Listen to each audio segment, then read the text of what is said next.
Shalom, graça e paz. Shalom, graça e paz, famílias do Avivamento. Sejam bem-vindos a mais uma ministração da Palavra do Senhor. Então, nós vamos continuar ministrando sobre família e hoje nós vamos falar o subtema que é a casa dividida. E eu queria usar como texto base no livro de Marcos, capítulo 3, versículo 22 a 27, que diz assim: Os escribas que haviam descido de Jerusalém diziam: ele está possesso de Beelzebul, e é pelo maioral dos demônios que expele os demônios. Então, convocando-os, Jesus lhe disse, por meio de parábolas: como pode Satanás expelir a Satanás? Se um reino estiver dividido contra si mesmo, tal reino não pode subsistir. Se uma casa estiver dividida contra si mesmo, tal casa não poderá subsistir. Se, pois, Satanás se levantou contra si mesmo e está dividido, não pode subsistir, mas perece. Ninguém pode entrar na casa do valente para roubar os seus bens, sem primeiro amarrá-lo, e só então lhe saqueará a casa.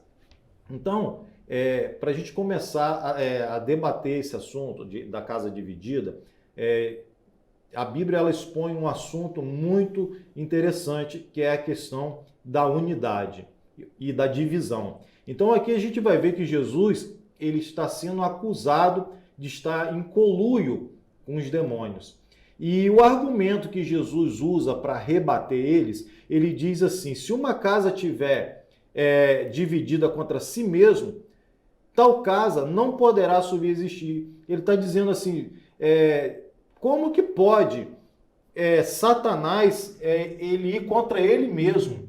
Então, tal reino não pode subsistir. Então ele está dizendo, se até no inferno houver divisão, o reino do inferno também não vai subsistir. E ele vai emenda. Se uma casa também estiver dividida, ou se um reino estiver dividido, ambos não subsistirão, ou seja, vão declinar, vão cair. Então o assunto aqui é o quê? É unidade e divisão. Então Jesus está dizendo, quem tiver em unidade vai prosperar, vai crescer. E quem tiver dividido, a casa vai ruir, vai cair, não vai haver bênção da parte de Deus. Então o Senhor ele estabelece um princípio muito claro e um princípio muito divino, que é a unidade e o outro, em contrapartida, que é a divisão, que é um aspecto que não traz bênção.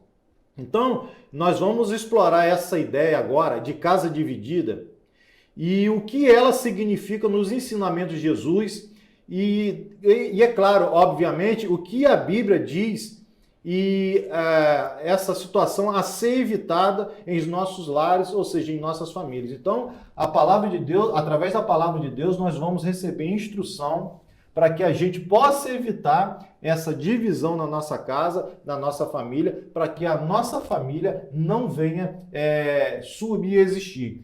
Então, se nós queremos uma casa firme, uma casa estável, nós precisamos entender o oposto da divisão, que é o princípio do quê? Da unidade. É isso mesmo? É isso mesmo, amado mestre. Então, um ambiente que tem unidade, a bênção de Deus estabelece. E onde tem divisão, o que acontece? Essa casa ela não subsistirá. Aquela questão que, trazendo mais para uma linguagem mais atual, é a casa onde tem disputa, né? Onde o casal está disputando um com o outro, onde os filhos estão disputando um com o outro. Nós vamos, através da palavra de Deus, nós vamos ver que a divisão vai muito mais além do que uma disputa interna dentro de casa, mas vai também vai estar diretamente relacionado aos relacionamentos dentro dos membros dessa casa.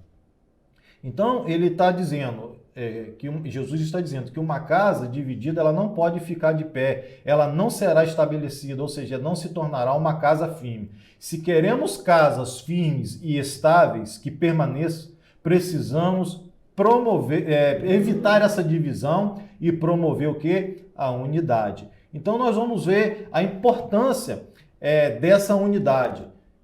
E a gente precisa entender e compreender que Deus se move na unidade. Deus não se move na divisão. Deus se move na unidade. Em Gênesis 11, 5, 6, a palavra do Senhor, ele fala aquele fato que aconteceu no livro de Gênesis, da Torre de Babel.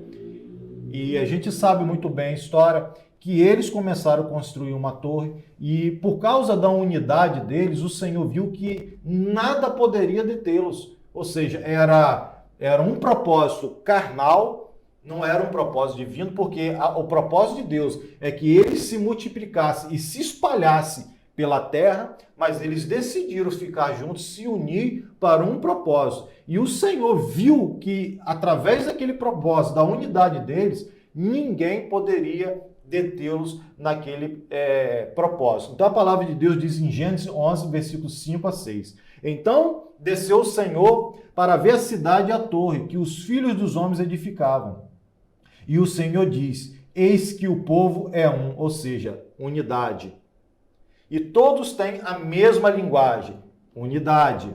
Isto é apenas o começo. Agora não haverá restrição para tudo que intentam fazer. Então, Deus aqui, ele reconhece que esse princípio de unidade tem um poder extraordinário. E o que Deus fez? Se eu não parar esse povo agora, ninguém mais vai parar. E o que o Senhor fez? Através de uma estratégia divina, o Senhor dividiu eles em línguas, ou seja, cada um já não falava mais a linguagem do outro, falava em outros idiomas, e houve o quê? Houve uma divisão, houve uma confusão, e aquele projeto que era carnal, ele não prosperou. Por causa de quê? Por causa da divisão. Então aqui, nesse texto, fica bem claro que a unidade pode nos levar a lugares extraordinários e fazer coisas extraordinárias, mas a divisão pode também fazer o oposto, fazer com que a nossa ideia não se estabeleça, que a nossa casa venha a ruir e que a gente possa sofrer consequências danosas por causa da divisão.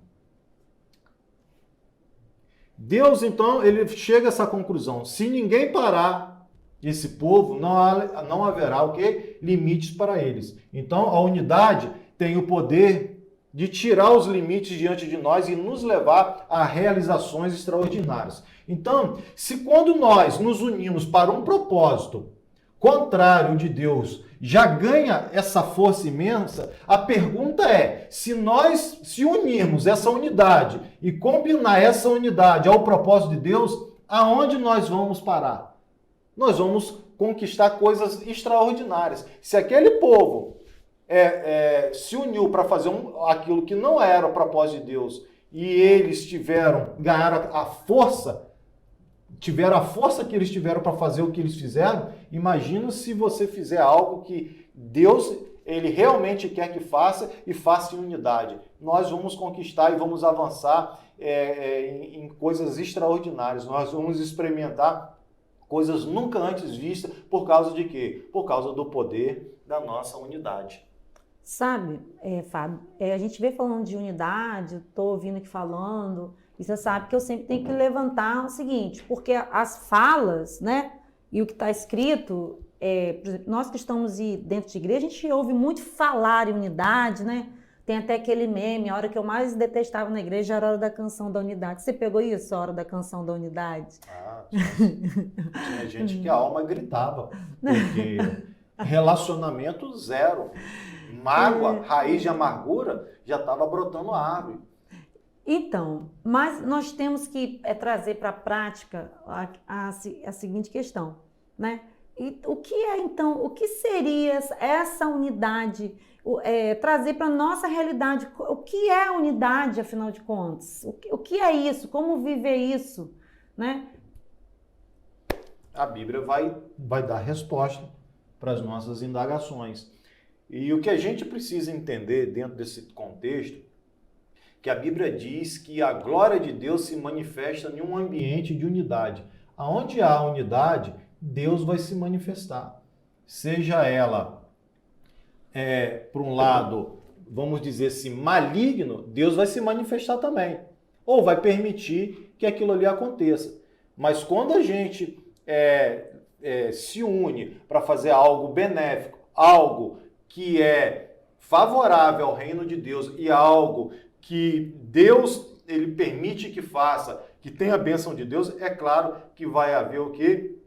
Uma prosperidade extraordinária, vai haver o quê? Bênção naquilo que a gente vai fazer, porque existe um poder por trás da unidade, tanto para o mal como para o bem, assim também como há na divisão. Então a gente precisa entender isso. Então, lá no Antigo Testamento, a Bíblia fala que quando Salomão ele consagrou o templo ao Senhor, a Bíblia diz que os sacerdotes começaram, ele chamou, reuniu o povo, depois ele juntou o povo para construir o templo, e quando o templo ficou pronto, que eles iam entregar para o Senhor, eles estavam unidos em orações, e a Bíblia diz que ele reuniu os sacerdotes e começaram a tocar as trombetas e a cantar. E a Bíblia diz que nesse mover de unidade, a glória de Deus começou a se manifestar de uma tal maneira que os sacerdotes não conseguiam nem ficar de pé. De tão tremenda é a glória do Senhor, porque houve unidade da parte deles e Deus aprovou aquilo que eles estavam fazendo.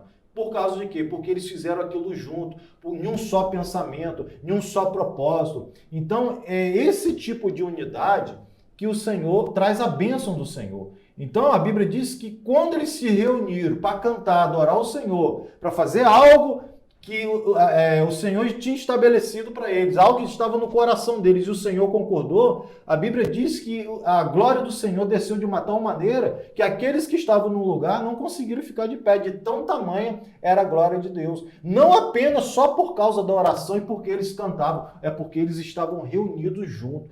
Gente, se a gente entender esse princípio da unidade como igreja, por que a gente trabalha comunhão? Por que o diabo, vou falar o contrário, por que o diabo quer tanto dividir a igreja? Por que o diabo quer trazer criar tantas facções dentro da igreja, trazer tantos problemas de relacionamento? Porque ele sabe que se a gente tiver num só pensamento, num relacionamento estável, unidos, com o mesmo propósito, com a mesma linguagem, nós vamos alcançar coisas extraordinárias. Aonde essa igreja vai parar? Essa igreja vai entrar num nível de avivamento, de conquista extraordinário. Sabe por causa de quê? Não é só por causa da oração, não é só por causa do louvor, é por causa da mesma linguagem, é por causa da unidade, é por causa do mesmo pensamento, juntos. Então, esse é o poder que traz a unidade. E a gente vai ver que na Bíblia que onde há unidade, Deus se manifesta com glória e com poder.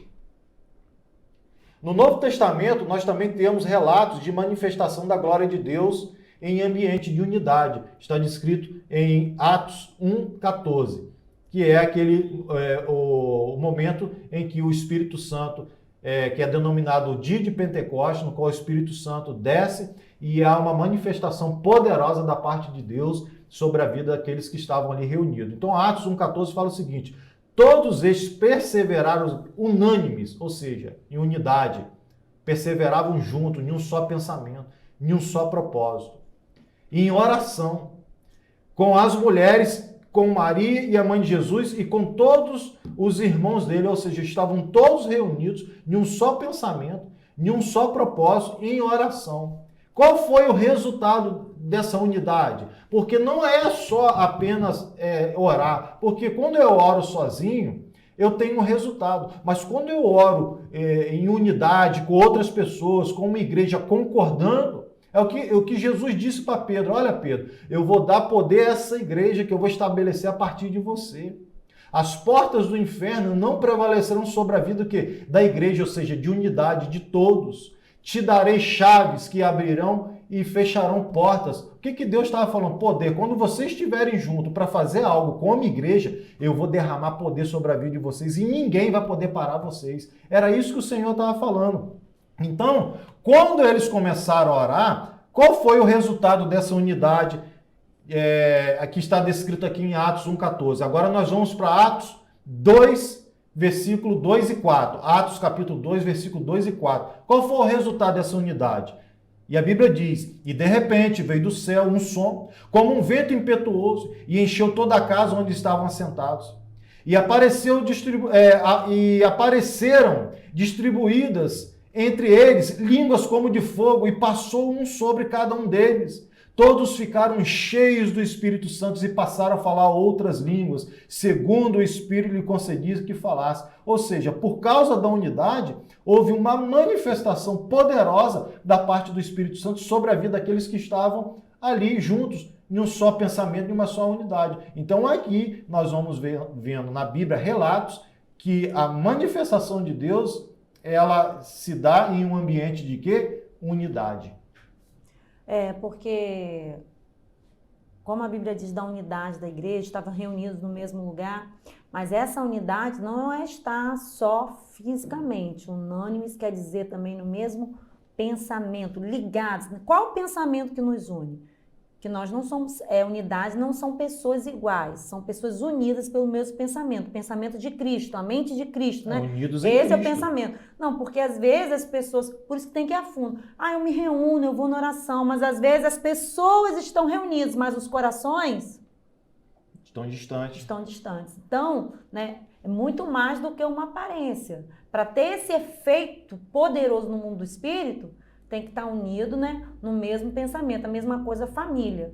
O que nos une como família num propósito que nos faz transcender e além das nossas limitações é essa mente de Cristo, é esse pensamento desse propósito de Cristo que nos leva para o mesmo lugar, para a mesma sintonia. Então, a gente está trabalhando agora o poder que está por trás da unidade, a importância dessa unidade. Então, nós estamos trabalhando versículos bíblicos, respaldos bíblicos, que nos sustenta essa teologia de que a unidade traz a manifestação de Deus. Então, no mesmo livro de Atos, agora capítulo 4, versículo 24, nós vamos ver outra manifestação da glória de Deus por causa do quê? Da unidade.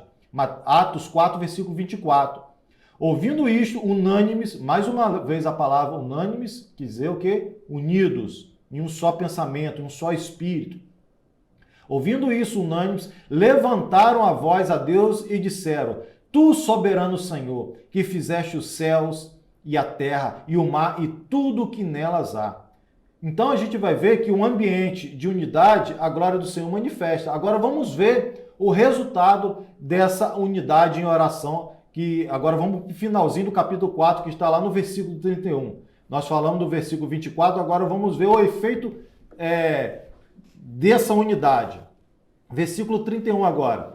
Tendo eles orado, tremeu o lugar onde estavam reunidos. Todos ficaram cheios do Espírito Santo e com intrepidez anunciavam a palavra de Deus. Então, a gente vê que, mais uma vez, a unidade, ela promove o quê? A manifestação do poder de Deus aonde está a unidade. É claro que se você estiver num lugar com várias pessoas, e como a Elianai falou, e cada um tiver com um pensamento diferente, eu não estou concordando muito com isso, mas estou aqui, é claro que Deus não vai se manifestar num ambiente desse. Tem que haver unidade, porque às vezes o pastor da igreja recebe uma direção de Deus e passa para a igreja e a gente vai caminhar nessa direção. Mas alguns membros dessa igreja, que agora a gente saiu do âmbito da família e está falando da igreja, porque a igreja também é a família de Deus, algumas pessoas não concordam. Eu não concordo com isso, não. Eu vou estar ali, mas eu não concordo. Então, às vezes, não vai acontecer manifestação nenhuma da parte de Deus, porque não há unidade, há divisão, na verdade. Porque o pastor tem uma linguagem, e uma parte da membresia que anda a caminhar com o pastor, e a outra tira suas próprias conclusões, tem as suas teologias embasadas em diferentes situações. É claro que apesar deles estarem reunidos, mas ali não tem um ambiente de unidade. É como a Elianai falou, tem que haver o mesmo espírito, o mesmo sentimento, o mesmo propósito, para que a manifestação da glória de Deus venha sobre esse lugar. Lembrando que esse pastor, o que ele ensina, o que ele direciona, tem que estar centrado na palavra. Claro, a gente está falando de um pastor de Deus, né? Pastor que tem que estar convertido ao Senhor. Né? Tem que estar centrado na palavra. E eu sempre trago, porque eu sou dos bereanos. Você questionar algo para você entender se aquilo está nas escrituras, isso não é divisão. É você confirmar, né? Entender, porque o pensamento, o cerne da igreja tem que ser Cristo. Não é a ideia o pastor teve simplesmente uma ideia, não. né? Essa segurança, né? Porque a gente sabe que tem muita gente, muita heresia, muito charlatão, né? Então, não é que a pessoa tem que seguir cegamente o que o pastor diz. Claro que existem as escrituras para você poder fazer o quê? Para você poder sondar e ver. E aí, mesmo que você não concorde com o pastor, você vai concordar com o quê? Com as escrituras. Então, as escrituras, Cristo, né, que é a própria palavra, é o elo que nos dá um só pensamento. Se todos estiverem com a mente focada na palavra, ela vai trazer unidade ao corpo, porque o Cristo é o quê? O cabeça, né? Ele que guia. Por isso que nós estamos trazendo respaldo bíblico para que a gente possa ver e entender que a unidade ela também promove a manifestação do poder de Deus. E a unidade também para algo maligno também vai trazer resultados. Se Deus não intervir na situação, aqueles que se juntarem para promover algo maligno, só por causa do princípio da unidade, eles vão conseguir êxito naquilo que estão fazendo. Então, aqui a gente está entendendo o poder que a unidade tem, tanto para o bem como para o mal. Nós que somos cristãos, nós estamos fazendo baseado em respaldos bíblicos e aquilo que a palavra do Senhor tem nos ensinado, porque nós somos cristãos. Mas, querendo por bem ou por mal, se a gente se unir, nós vamos ter êxito naquilo que a gente vai fazer. Então, vamos falar agora do Antigo Testamento também, Malaquias 4:6, que também traz esse respaldo de unidade. Malaquias 4:6, na verdade, não fala de unidade. Ele fala também da divisão. Ele diz assim: ele converterá o coração dos pais aos filhos e o coração dos seus filhos aos pais. Isso está falando de quê? De unidade, dentro da família. Conversão, ou seja, um se rendendo ao outro, um entrando em concordância com o outro. Coração dos pais rendido aos filhos e dos filhos aos pais. Qual é o efeito dessa unidade? Para que eu não venha e fira a terra com maldição. Então, a gente tem que entender isso, que se tem unidade, tem bênção. E se tem divisão dentro de casa também, vai vir maldição sobre a vida dessa família. Então, a gente precisa entender a importância da unidade e também a importância que a divisão tem no âmbito negativo. Então, por que a necessidade de conversão de corações? Porque havia o quê? Separação entre eles. Então, Deus está trazendo uma palavra para um povo que, no seio da sua família, havia divisões. E a gente vai ver no próprio livro de Malaquias que o Senhor estava falando com o povo, que eles eram infiéis à mulher da mocidade, que eles não tratavam com respeito e nem com fidelidade as suas mulheres. E os pais com os filhos também, não havia unidade entre eles. Então o Senhor, através de Malaquias, está trazendo uma palavra profética de conserto, falando assim: haja unidade entre vocês, haja conversão entre vocês, restaure o relacionamento de vocês para que eu não venha e fira a casa de vocês com maldição. Então, um ambiente de pais e filhos divididos é um ambiente de maldição. Mas quando os pais se reconectam com seus filhos e têm o coração convertido a eles, um outro ambiente de bênção é estabelecido naquele lugar. Então, para a gente encerrar esse tópico aqui, é essa importância que a gente precisa entender, que quando tem unidade, tem a bênção de Deus. E quando tem a divisão, vai se instalar maldição na nossa vida, em qualquer aspecto. Mas como a gente está falando, a gente tocou no assunto de igreja, mas o nosso tema principal aqui é família. Se você tem uma família que ela é unida, trabalha em unidade, a bênção de Deus e a glória de Deus vai se manifestar nessa casa. Mas se tem divisão dentro dessa casa, com certeza a bênção de Deus e a presença de Deus não vai se manifestar dentro dessa casa. Outro aspecto também dessa questão relacionada à divisão e unidade é o relacionamento horizontal e o relacionamento vertical. O que é esse relacionamento horizontal e vertical? O relacionamento horizontal é aquele que nós temos com quem? Com pessoas. Marido, esposa com maridos, filhos com os pais. Esse tipo de relacionamento horizontal. E o vertical é qual? É o relacionamento que nós temos com Deus. E a gente vai aprender em outras lives também foi dito isso, e eu quero reforçar aqui. O nosso relacionamento vertical aqui, ou seja, um com os outros aqui, eles não estiverem bem-sucedidos, eles vão afetar o nosso relacionamento direto com Deus. Então, também ao contrário. E ao contrário, entendeu? Por isso que lá os mandamentos diz: amai ao Senhor, seu Deus, de todo o vosso coração. E depois o próximo é o quê? Amai o seu próximo como a si mesmo. Então, se você não amar o seu próximo como a si mesmo, vai afetar o primeiro mandamento, que está atrelado ao relacionamento com Deus. Então, o nosso relacionamento aqui na Terra, homens, uns com os outros, se ele não for um relacionamento de unidade, principalmente no seio da família, e houver divisão, vai afetar o nosso relacionamento com Deus. Então, Pedro, no livro de 1 Pedro, capítulo 3, versículo 7, está escrito assim: Maridos, vós igualmente vivei a vida comum do lar, com discernimento e tendo consideração para com a vossa mulher como parte mais frágil. Tratai-a com dignidade, porque, pois juntamente herdeiro da mesma herança de vida, para que não se interrompa as vossas orações. Então a gente já leu esse texto aqui várias vezes. Então o que a palavra de Deus está estabelecendo? Se não houver relacionamento horizontal entre marido e mulher, se não houver unidade no seio dessa família, principalmente na questão do casal, o que o Senhor está falando? Que vai interromper o fluxo de oração. E a gente sabe que uma família, um casal que não ora, pessoas que não oram ao Senhor, elas não têm relacionamento, não têm conectividade com Deus. E Deus está falando assim: se vocês não habitarem com vocês com entendimento, com unidade, eu vou cortar o fluxo da oração, ou seja, o fluxo do relacionamento que vocês têm para comigo.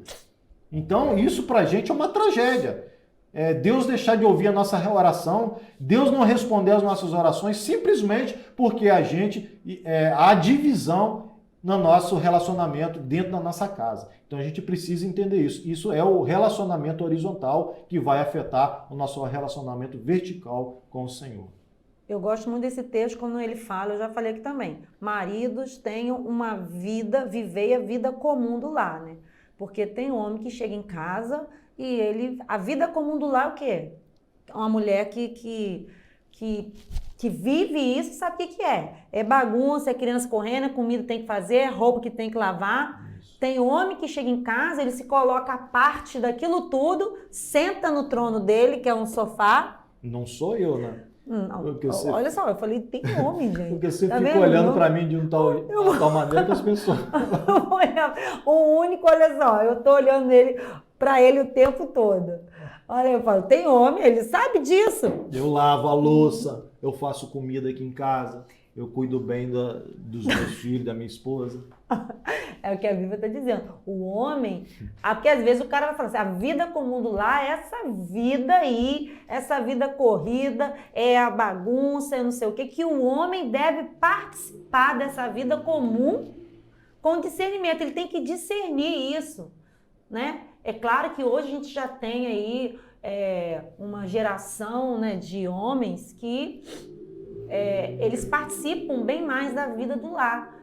Mas o homem ele deve ter esse discernimento, ele deve discernir que ele tem que estar dentro da vida comum do lar, não fora. Ele tem que estar dentro daquela vida comum, dos problemas, ele tem que estar participando. Ou seja, em unidade com a esposa. Isso, mas eu gosto desse texto que fala assim, a vida comum, porque, gente, tem gente, Fábio, que só quer uma sombra para se encostar. Você sabe que tem homem que não sou eu. Mas tem homem que não quis casar com a mulher, foi com a empregada, foi com a mãe, né? Isso aí, não tem unidade dentro dessa casa, onde só um trabalha, só um provê. Não, eu acho assim, porque às vezes a mulher não trabalha fora, né? E vive exclusivamente ali no lar, que é um trabalho muito puxado também. E o cara, porque ele trabalha fora, ele vive a parte da vida do que está acontecendo no lar. Ou seja, ele não tem essa comunhão da vida comum do lar. Que é a unidade. Comunhão é unidade, é conectividade. Então, o que a Bíblia está dizendo? Se não houver união dentro dessa casa, marido com esposa, o fluxo de oração vai ser interrompido. A bênção de Deus não vai tramitar nesse lugar. E ali nesse texto, eu gosto muito porque nós entendemos claramente que o homem e a mulher têm funções diferentes, não tem valores diferentes no lar, né? Tem funções. A função, não está escrito ali que a função é lavar, passar, não é isso não. Outras funções emocionais, funções de proteção no lugar da família. Mas o texto diz assim, ó, para que vós sois, olha o texto fala assim, vós sois juntamente, juntos, herdeiro da mesma graça de vida, ou seja, a herança que o homem tem em Cristo é a mesma que a mulher, que ele coloca ali, que, né, se o homem valesse mais, se o homem fosse esse ser que é para viver fora, não tem, da realidade, é o que Paulo está trazendo, está dizendo, vocês são pessoas iguais. Pedro. Vocês são pessoas iguais, que estão vivendo uma vida em comum e são herdeiros o quê? Vão compartilhar os problemas, mas vão herdar juntos também a mesma graça. É verdade. Então, agora vamos para outro texto, 1 Timóteo 2,8. Paulo aqui já instruindo a Timóteo, ele diz assim, quero, portanto, que os varões orem em todo lugar, levantando mãos santas, sem iras e sem animosidade. Então a gente vai ver que ira e animosidade são pecados de relacionamentos e ambos vão nos impedir de se conectar com Deus de forma devida com as orações. Então, o que a ira e a animosidade ela traz? Contenda. E contenda é pecado. Divisão é pecado. E isso vai impedir da gente se conectar com Deus. Então, Paulo está instruindo a Timóteo, com essa igreja nova que Timóteo está tomando conta, para que ele não deixe que a ira nem a animosidade elas povoem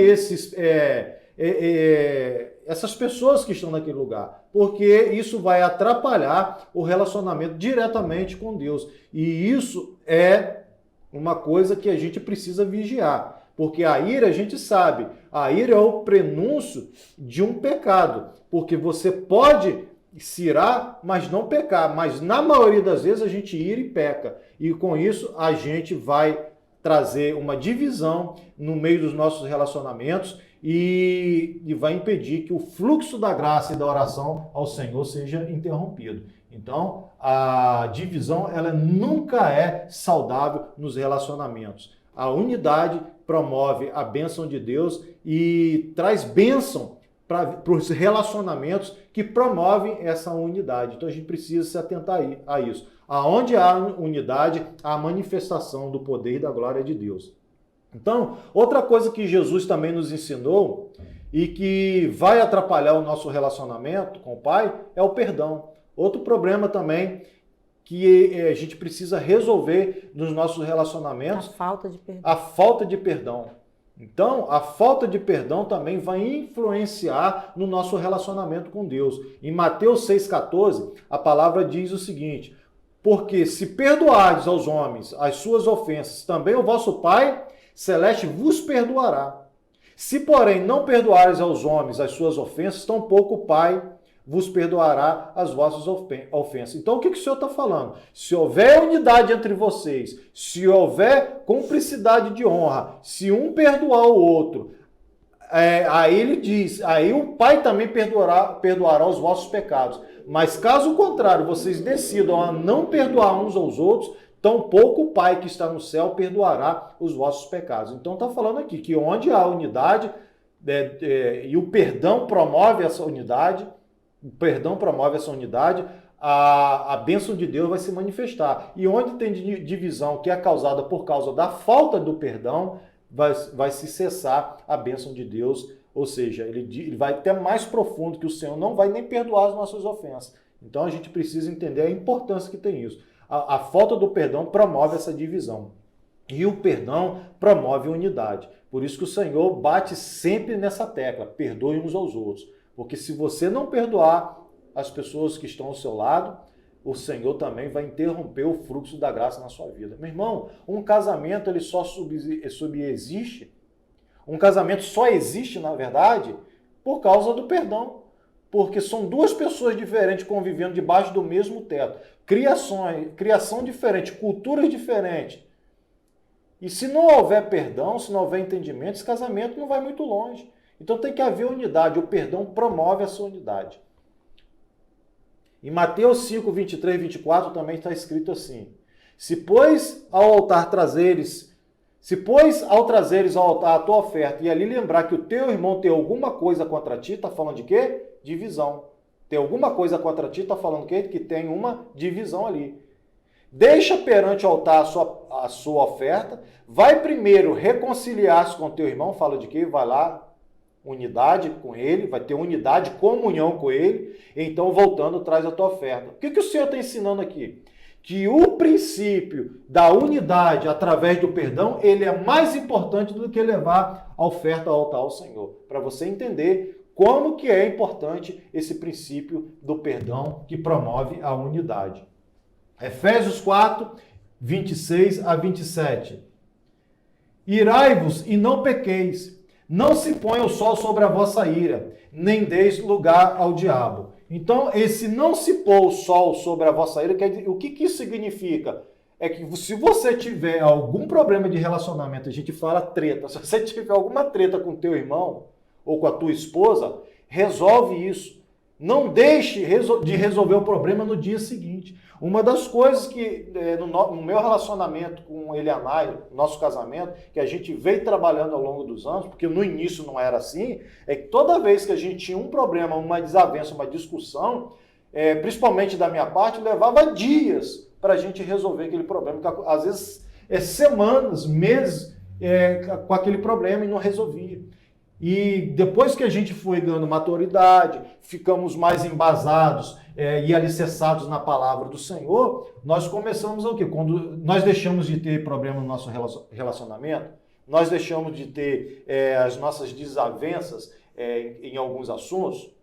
Não, mas o que nós temos aprendido é que se teve um problema ali, a gente vai procurar resolver aquele problema no mesmo dia, ou logo no dia seguinte, para que esse problema não vá ganhando extensão e promovendo esse tipo de situação. Então a Bíblia diz que quando a ira leva ao pecado, nós estamos dando lugar ao diabo a trabalhar nas nossas vidas. E irá, a gente já sabe, pecar traz o quê? Divisão. Divisão nossa com o próximo e automaticamente vai trazer divisão nossa com o Senhor e pior de tudo, o diabo vai achar brecha para atuar na nossa vida de forma assim absurda. Então, sempre a palavra de Deus instruindo, mantenha unidade. Se vocês iraram e pecaram, não deixe o sol se pôr sobre a ira de vocês. Resolve logo esse problema. Estabeleça a comunhão para que a minha bênção também se estabeleça na vida de vocês. Tiago também, ele fala no capítulo 3 do seu livro, e versículo 14 e 15, o seguinte: Se pelo contrário tem de vosso coração inveja e amargura e sentimento faccioso, nem vos glorieis disso, nem mintais contra a verdade. Esta não é a sabedoria que desce lá do alto, antes é terrena, é animal e demoníaca. Pois onde há inveja e sentimento faccioso, está falando de quê? Divisão. Há confusão e toda espécie de coisa ruim. Então, o que a Bíblia está dizendo? Que aonde há esse tipo de sentimento de divisão, vai entrar com todo tipo de contenda e coisas ruins na nossa vida. Ou seja, maldição. A sabedoria, porém, lá do alto, é primeiramente pura, depois pacífica, indulgente, tratável, plena de misericórdia e de bons frutos e parcial, sem fingimentos. Aqui está falando de quê? De unidade. Se lá atrás estava falando que a desavença, a contenda traz divisão e traz maldição, agora, por outro lado, está dizendo que a sabedoria que vem do alto, ou seja, a sabedoria de Deus promove coisas passíveis, ela é tratável, plena de misericórdia. Plena de misericórdia, sabe o que, irmão? É haver unidade, é haver perdão um com o outro. Para que haja unidade, a sabedoria é um requisito importante. É um requisito importante. E de bons frutos imparciais, sem fingimento, ou seja, sem hipocrisia. Ora, em paz que se semeia o fruto da justiça, para que se promova o quê? A paz. Está falando de quê? Unidade. Unidade um com o outro. Quando a gente tem esse comportamento dentro da nossa casa, dentro da nossa família, poxa, a nossa família vai viver debaixo de uma bênção extraordinária do Senhor. Nós vamos prosperar absurdamente em todos os requisitos, como família, tanto emocionalmente, espiritualmente, como materialmente. Por quê? Porque dentro dessa casa promove-se o quê? Unidade, comunhão. E onde há unidade e comunhão, a glória do Senhor se manifesta. Quem não quer que a glória do Senhor se manifeste na sua casa? Só aqueles que querem promover discórdia, querem promover contenda dentro do lar. Mas eu quero dizer para você que a partir de hoje, através dessa palavra, se há contenda na sua casa e divisão, você, através do poder da palavra de Cristo, o conhecimento que você está recebendo agora, você vai ser uma pessoa que vai passar a promover paz, comunhão dentro da sua casa, perdão, vai estabelecer misericórdia do Senhor dentro da sua casa, para que a bênção do Senhor se estabeleça sobre a sua vida e haja um avivamento na tua casa, no teu casamento, no seu relacionamento com seus filhos, e a bênção do Senhor se estabeleça de forma contundente na sua vida e na vida da sua família. Então, promover a paz é evitar as divisões e manter a conexão e preservar os relacionamentos. É manter a paz, irmão. Tem gente que quando entra numa confusão, ela quer colocar mais lenha na fogueira para poder criar mais confusão. E a Bíblia diz que nós, num ambiente de confusão, nós que somos de Cristo, nós temos que promover o quê?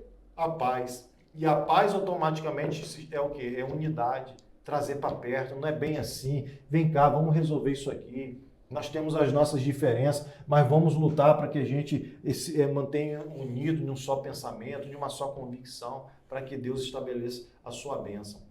Então, essa é a única forma de manter a conexão com Deus e nos manter afastados de quê? De ações demoníacas. Essa é o quê? A unidade. Se nós não soubermos a lidar com as diferenças, nós podemos comprometer uma ação sobrenatural da parte de Deus nas nossas vidas. Uma coisa que a gente precisa aprender nos nossos relacionamentos é as nossas diferenças que nós temos com os outros. E aprender a respeitar essas diferenças. As pessoas não são iguais, nós temos temperamentos e personalidade diferentes, inclusive no casamento. Eu não ia dizer assim, diferença um com os outros, não é com o outro. A gente é diferente, não é porque a gente quer ter a diferença, entendeu? Porque parece assim, eu tenho uma diferença com fulano. Aí parece que você quer ter aquilo. Não é que você quer ter, você é. Nós somos diferentes uns dos outros. Então, vou dar um exemplo. Quando eu fui criado de uma família que não era evangélica, não era cristã. Dentro da minha casa, na minha criação, não existia princípios nem valores cristãos. Ao contrário de mim, Elianai nasceu num ambiente cristão, viveu princípios e valores bíblicos, viveu e vive até hoje. Quando nós nos conhecemos e decidimos nos casar, o que aconteceu? Houve uma incompatibilidade de valores. Um choque, né? Um choque. Esse tipo de não iguais que eu estou falando é nesse aspecto. Não é porque você tinha diferença que você queria ou eu queria, porque simplesmente era assim. A nossa criação, culturalmente, nossos temperamentos também eram diferentes e a nossa personalidade é diferente. Nós tivemos muitos conflitos. Como que nós conseguimos resolver isso e chegamos aí a um casamento de 25 anos? Só de estarmos juntos aí, nós temos mais de 30 anos juntos. Ano que vem, por exemplo, ele vai me dar, não sei, um presente, porque 25 anos ano que vem, né? Eu mereço, né, um presente. Todos os anos eu te dou um presente. Eu sou o presente na sua vida. Como que a gente aprendeu a lidar com essas diferenças? Através de quê? De valores bíblicos.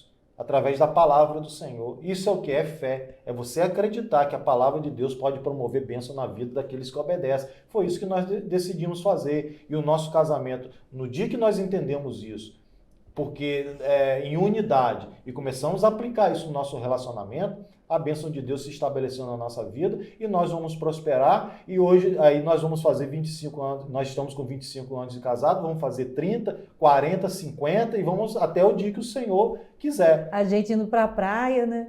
Aí as crianças dormindo no carro, a gente gosta de ir à noite. Aí eu conversando com ele, nós vamos fazer 25 anos de casado, né? E o mais interessante é que a gente ainda gosta um do outro, né? Porque tem gente que está casada, mas não gosta mais um do outro, né? Graças a Deus a gente ainda gosta um do outro. Amém. E outra, eu queria usar outro exemplo também prático, que fala das diferenças, e a gente precisa aprender a lidar com as diferenças. É uma coisa que corriqueiramente acontece quando a gente sai da igreja. Porque geralmente quando a gente sai da igreja, a gente gosta de lanchar em algum lugar. Aí fica aí sai eu, Elianai, Gabriela e Ana Clara no carro. Aí vamos para onde? Aí cada um cita um lugar diferente. São 4 pessoas. Não, eu não cito mais lugar nenhum. Não cito porque você desistiu. Não, né? eu já desisti. Então, como é que você resolve esse impasse? Aí que vem a questão da autoridade do sacerdote dentro de casa. E você precisa entender que a autoridade não é autoritarismo. A autoridade de um pai, um sacerdote dentro do lar, para poder saber lidar com essas diferenças no relacionamento entre as famílias. E ele saber promover o que? Essa unidade. Isso é uma obrigação do pai, e nós vamos falar também quando essa obrigação passa a ser da mãe nessa questão. Então, o que a gente precisa entender que nós temos esse desafio de exercermos a nossa autoridade sacerdotal para resolver essas diferenças dentro da nossa casa, que sempre vai haver. Então, a função do pai, do sacerdote, é promover unidade, mesmo que haja essas diferenças. Então, em 1 Coríntios 1,10, Paulo diz assim: rogo-vos, irmãos, pelo nome do nosso Senhor Jesus Cristo, que faleis todas as mesmas coisas, e que não haja entre vós divisões. E o que Paulo está pedindo aqui para a igreja? Que promova o quê? Que todos façam e falem as mesmas coisas. E que não haja divisão entre vocês.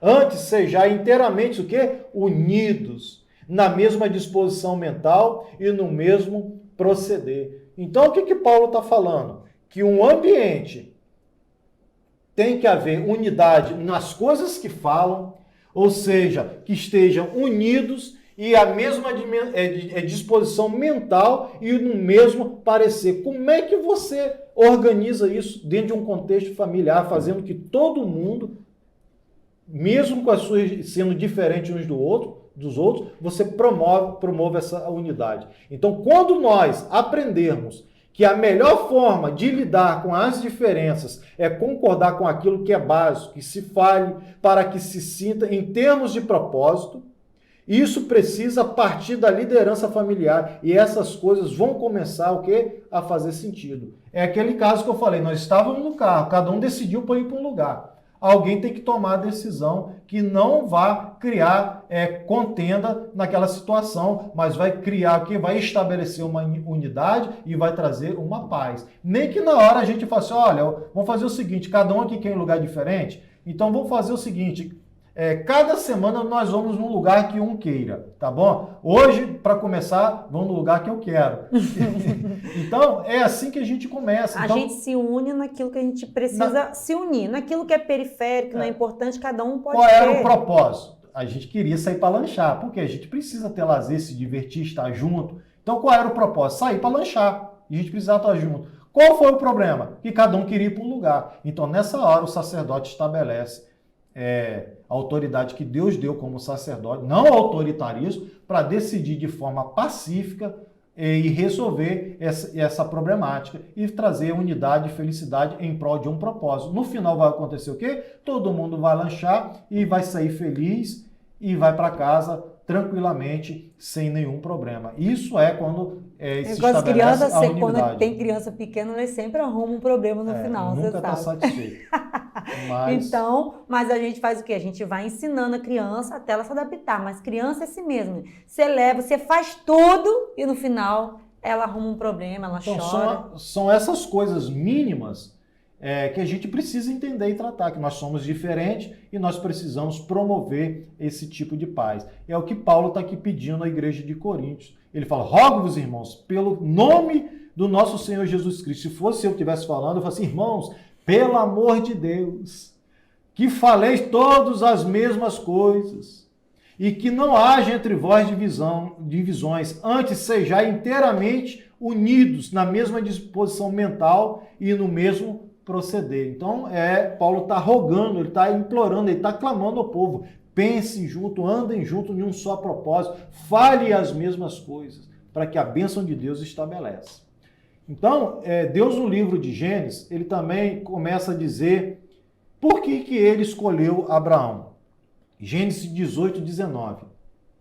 E ele diz assim: porque eu o escolhi para que ordene aos seus filhos e à sua casa, depois dele, a fim de que guarde o caminho do Senhor e pratique a justiça e o juízo, para que o Senhor faça vir sobre Abraão o que tem falado ao seu respeito. Então, para que Deus pudesse cumprir as suas promessas na vida de Abraão e na sua linhagem, ele precisava o quê? Andar na palavra do Senhor. Então Deus disse a Abraão: escolhi você para ser pai, para ser sacerdote. Então, pai não é só aquele que gera, pai é aquele que dá destino, pai é aquele que lidera, pai é aquele que instrui, pai é aquele que ama, que traz para perto, que conversa. Então, pai não é só aquele que pai gera. Pai é um santo em casa, né? Porque tudo é culpa da mãe. Esse é um modelo ideal. Não é. Gente, eu não sei, não quero perceber aqui em casa, mas é assim mesmo, que os filhos, né, têm essa ligação emocional, afetiva com a mãe, que tudo é culpa da mãe, tudo é culpa de Nanai. Não. Fábio também tem culpa. Não, na minha boca, Fábio sempre tem culpa. Então, um dos requisitos que Deus ele esperava de Abraão, que ele fosse o quê? Um bom pai, um pai que realmente se enquadrasse nos padrões que Deus tivesse estabelecido. Então, em algumas famílias, a gente vai ver que a mãe teve que fazer esse papel de pai, que não necessariamente o pai que tem que fazer esse papel, mas a mãe também, ela precisa exercer esse papel. E quando isso acontece? Com a ausência do pai, sendo ela temporária ou permanente. Temporária, às vezes o pai trabalha fora, embarcado em algum lugar, ele não está presente todos os dias. E quem que vai assumir esse papel dentro de casa? Vai ser a mãe, a mulher. E tem o pai que está ausente permanente.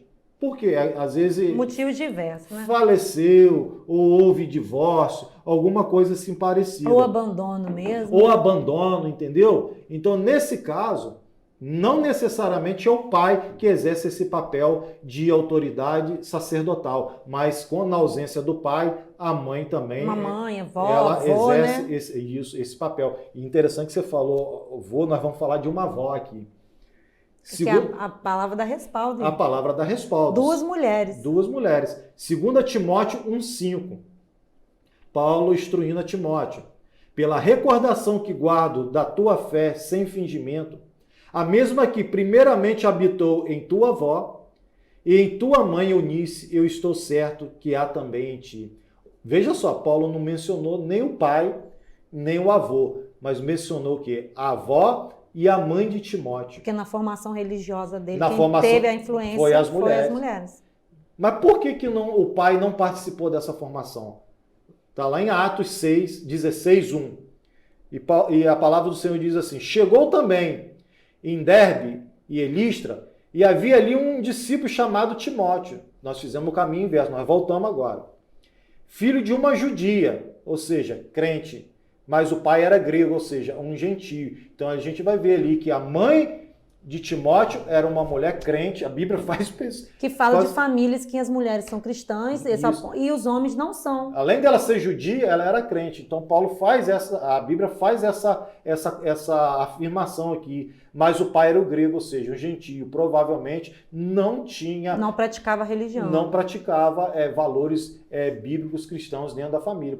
Por isso que quando Paulo menciona a criação de Timóteo, o homem que ele se transformou... A fé que ele herdou, ele vai lá na linhagem de Timóteo e fala, foi sua avó que passou para sua mãe e sua mãe passou para você. Então a gente vai ver aqui um caso clássico que não necessariamente o pai exerce essa função. Se uma função, a função é sua, mas ela tem que ser cumprida. Se você não cumprir, alguém tem que cumprir, porque é função fundamental. Ensinar o evangelho aos filhos é uma função fundamental. Isso corre muito. Se ninguém ensinar, gente, alguém tem que ensinar. A avó, o tio, a tia. Alguém tem que ensinar. Então, a fé que habitou na avó de Timóteo passou o quê? Para outra geração. Nós precisamos entender que se não há um cabeça, que a mulher assuma pelo menos esse aspecto da criação dos filhos. Vamos lá, pô, o livro do Antigo Testamento, Jeremias, capítulo 35. É um texto muito longo, mas eu quero resumir uma história que está baseada nesse texto de Jeremias 35, está no versículo 6 e 7. Vamos fazer um pano de fundo aqui.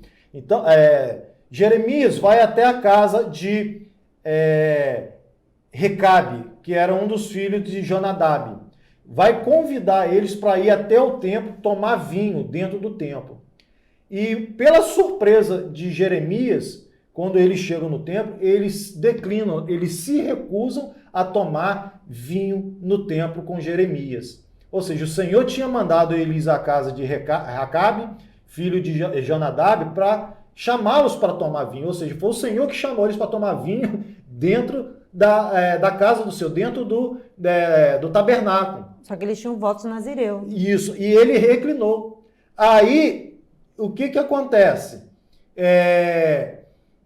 Uma coisa que a gente precisa entender, que a Bíblia não proíbe, nunca proibiu as pessoas de tomarem bebidas, principalmente o vinho daquela época. O que a Bíblia restringiu, proibiu, foi a embriaguez, por causa do vinho. Então a Bíblia, para deixar bem claro, que a Bíblia nunca restringiu a bebida, mas sim a embriaguez. Então, eles declinaram, eles falaram que não. Aí o que está escrito? Aí a Bíblia vai e fala assim, mas eles disseram, não beberemos vinho, porque Jonadab, filho de Recabe, nosso pai nos ordenou, nunca, jamais beberei vinhos, nem vós, nem os vossos filhos.